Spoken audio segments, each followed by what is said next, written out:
যে কোনো mechanical device বা মোটরের আয়ু নির্ভর করে তার সঠিক মেইনটেন্যান্স এবং অ্যাসেম্বলির ওপর। দেখতে সহজ মনে হলেও একটি পার্টস খোলা আর সেটাকে নতুন করে সেট করার মাঝে অনেক সূক্ষ্ম কারিগরি বিদ্যা লুকিয়ে থাকে। আজকে আমরা ঠিক এমনই একটি মেটাল ফ্ল্যাঞ্জ এবং এর ইন্টারনাল পার্টসগুলো ধাপে ধাপে অ্যাসেম্বল করব। কাজ শুরু করার আগেই টেবিলের দিকে লক্ষ্য করলে দেখবেন সবগুলো স্ক্রু, ওরিং, ওয়াশার এবং স্পেশাল প্লায়ার্স আলাদা করে গুছিয়ে রাখা হয়েছে।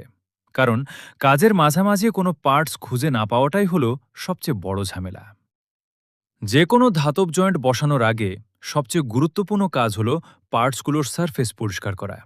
সামান্য ধুলাবালি বা মেটালের চিপস যদি ভেতরে থেকে যায়, তবে টাইট দেওয়ার পর লিকেজ হতে পারে অথবা থ্রেড ড্যামেজ হয়ে যেতে পারে। আমরা এখানে প্রতিটি স্ক্রু এবং থ্রেড হোল চেক করে নিচ্ছি, যাতে কোথাও কোনো জ্যাম বা ডাস্ট না থাকে। মেকানিক্যাল কাজে তাড়াহুড়ো করলে ভুল হওয়ার সুযোগ বেশি থাকে, তাই প্রতিটি পার্টস শতভাগ নিশ্চিত হয়ে তবেই প্লেস করতে হয়। এখন আমরা মেইন মেটাল বডির সাথে রিং পার্টসটি অ্যাডজাস্ট করব।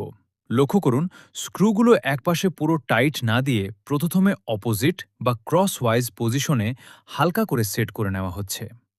মেকানিক্যাল ইঞ্জিনিয়ারিংয়ে একে বলা হয় ডায়াগোনাল টাইটনিং। এর সুবিধা হল মেটাল বডির ওপর সমান চাপ পড়ে এবং কোনো পাশ বাঁকা হয়ে বসে না। ছোট একটি টুলস বা প্লায়ার্স দিয়ে জয়েন্টগুলো সঠিকভাবে গ্রিপ করা হচ্ছে।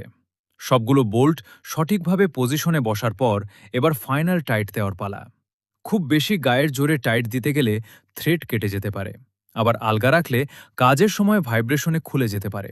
তাই টর্ক বা চাপের ভারসাম্য বজায় রেখে প্রতিটা স্ক্রু লক করা হচ্ছে। এই ধরনের ম্যানুয়াল কাজে অভিজ্ঞতার বিকল্প নেই। হাত দিয়ে অনুভবও করেই বুঝতে হয় কোনোটা ঠিক কতটা টাইট দেওয়া প্রয়োজন।